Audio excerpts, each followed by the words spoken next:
what this is? It tells me that someone in my family enjoyed painting. It's a palette, the board one uses to mix paints to get just the right shade. We've had a great many famous painters in our country, and there was one painter who became better known for his inventions. That person was Robert Fulton. He played a very important part in the history of our country because he invented the steamboat. Now, why was that important? Well, after men like Daniel Boone and Lewis and Clark opened up the unlived-in parts of our country, people began spreading out in all directions, settling new towns and villages. But traveling from one part of our country to another was still dangerous and difficult. Oh, the roads were bad, full of ruts. Stagecoaches sometimes toppled over on them. The big Conestoga wagons sometimes got stuck in the mud. Flatboats and rafts could be used to carry meat and corn or furs on the rivers, but they could only float downstream with the current, not up. Now, all that changed after August 17th, 1807. That's the day that a crowd of people gathered on the shores of the Hudson River in New York. They were all looking at a strange boat tied to the dock. It had masts like a sailboat, but it also had a funny-looking engine on its deck, and fastened to its sides were paddle wheels. Many of the people laughed at Robert Fulton's steamboat. They thought it would surely sink. But when it puffed and chugged away from the dock, you can be sure there were cheers and shouts. Here was a boat that could go upriver almost as quickly as it could go down. And soon, steamboats were seen not only on the Hudson River, but on the Ohio and Mississippi rivers as well. Let's learn more about Robert Fulton. What was he like as a boy? Well, I told you that he had been a painter as well as an inventor, and he began painting pictures when he was just about your age. But he could not go to the store and buy a box of paints. He had to make his own, from berries or ground-up clay or whatever he could find that would make colors. I'd like to tell you what I think is kind of a funny story about Bob Fulton's first paintbrush. Bob sat on a milking stool. He was trying to draw a picture of a neighbor's fields. Oh, some of it looked very well done in pen stroke, but the sky looked all wrong. How could he get it right when he had no brush? He set his paper down and sighed. Just then, the cat, Matilda, sprang on Bob's shoulder. Her long tail swept across his face. Why, how very soft it feels. Bob had a new light in his eyes as he stroked Matilda's fur. He whispered, "Nice, Matilda. You wouldn't miss a few hairs, would you? You see, Matilda, I need a soft brush." Matilda looked at Bob suspiciously. "Oh, I stand willing to pay for the brush. I will give you the top of Bessie's cream. And I will give you my helpings of fish, maybe even a chicken liver now and again, and anything else I know you like." With great excitement, Bob went to work. He noticed that the tip of Matilda's tail made a perfect paintbrush, so he cut the hairs with great care. He wanted them to form the same little point for his brush. He wanted to copy Matilda's tail as nearly as he could. There, Matilda, that didn't hurt, did it? Oh, for answer, Matilda streaked to the door. Now, Bob plucked a long hair from his own head. He wound it tightly around the little bundle of cat hairs. Then he glued the bundle in his goose quill. He dipped his new brush into his jug of blue paint and painted a cloudless blue sky in his picture. All during supper, Matilda rubbed against his leg as if to remind Bob of their secret agreement. Bob kept his word. His hand carried food below the table almost as often as it carried it above. In less than a week, Bob needed more brushes, slender ones, fat ones, medium-sized ones. Matilda grew to be a most peculiar-looking cat.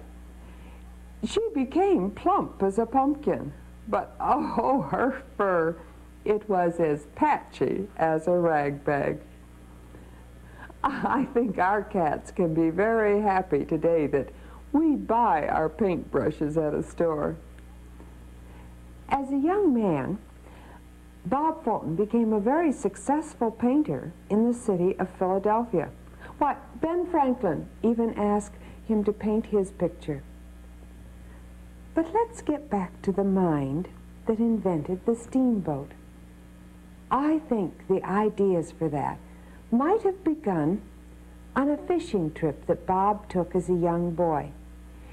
He went with a neighbor gentleman named Dieter Gumpf and his son, Chris. There were no oars to Dieter Gumpf's boat. Instead, there was a long pole with a spike on the end of it. Mr. Gumpf handed the pole to Bob. It comes your turn first. Upstream a little ways is a fine fishing ground. Always the fish are hungry there. Now we see how quick Bob can pole. Bob dug the pole into the bed of the creek and pushed hard. The water rippled away on both sides of the boat. Oh, at first the hard exercise was fun. By the time he reached the fishing spot, however, all the fun was gone. Bob was so tired he felt almost faint. Slowly he reached for his bucket of bait. He baited his hook.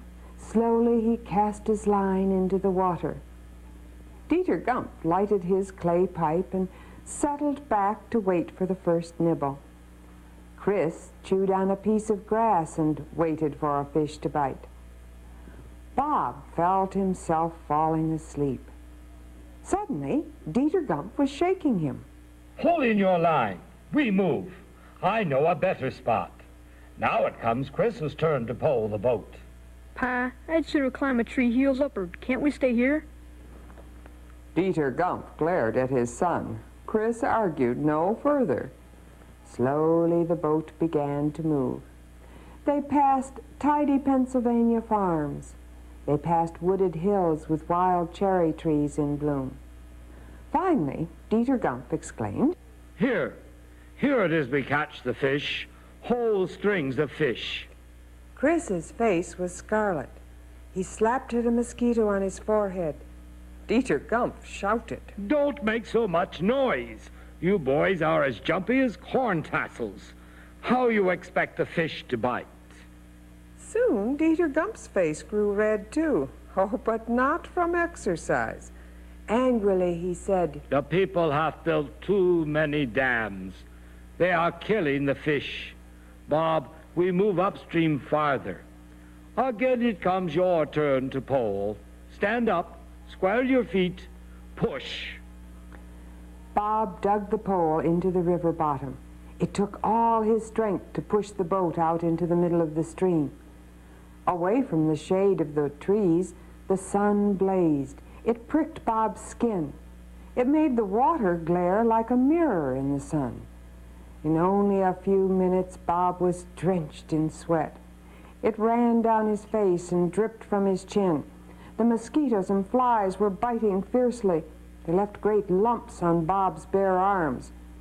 To make matters even worse, there was the choking smell of Dieter Gumpf's pipe. It made Bob feel queer in his stomach. Dieter Gumpf exploded. What a snail's pace. Push, boy. Bob's arms ached. He wished the pole would break in two. He wished he were a horse with a good long tail for switching flies. He even wished he were in school. Bob turned to Mr. Gumpf. Mother sent some fresh rhubarb pie for you, and there's a jug of cider, too. Dieter Gumpf took his pipe out of his mouth. Your mother is a fine woman, Bob. A fine woman. When I spy a nice shady spot, then we can eat. Chris spoke up. Pa, I see a good place. It has a rack with picture writing done by the Indians. We could use the rack for a table. It's in the shade, too. Bob sent a look of thanks to Chris. Boys think only of stuffing their stomachs. All right, we eat. We share our lunches. The rock with the Indian writing did make a fine table, but Bob couldn't eat.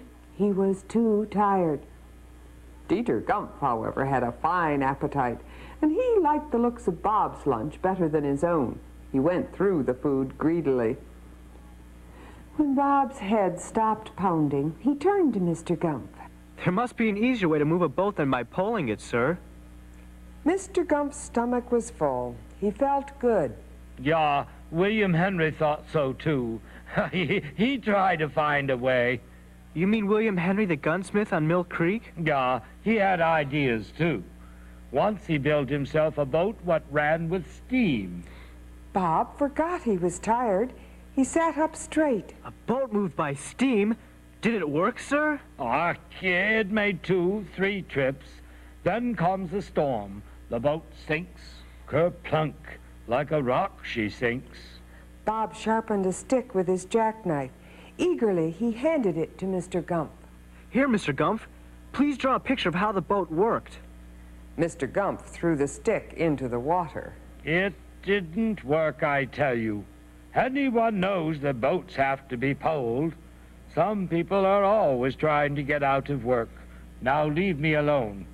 I come to fish, not to think about moving boats without poling them. Bob, however, could think of nothing else. And that, perhaps, was the beginning of Robert Fulton's steamboat. The stories we heard today came from this book, Bob Fulton, Boy Craftsman, by Marguerite Henry. Well, steamboats certainly became a very good way to travel on rivers.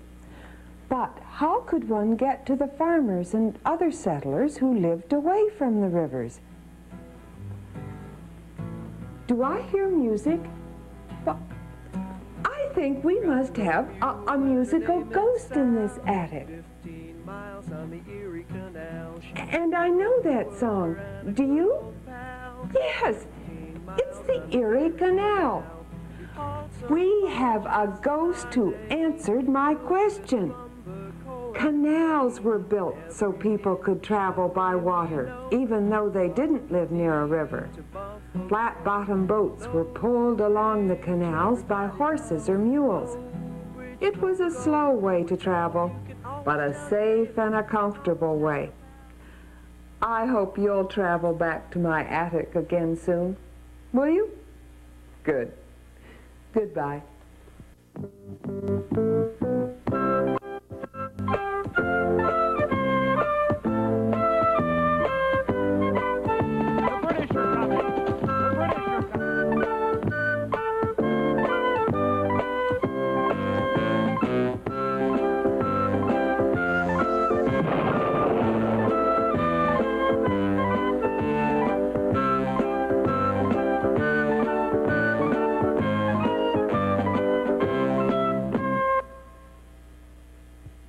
The preceding program was made possible by a grant from the Ohio Department of Education.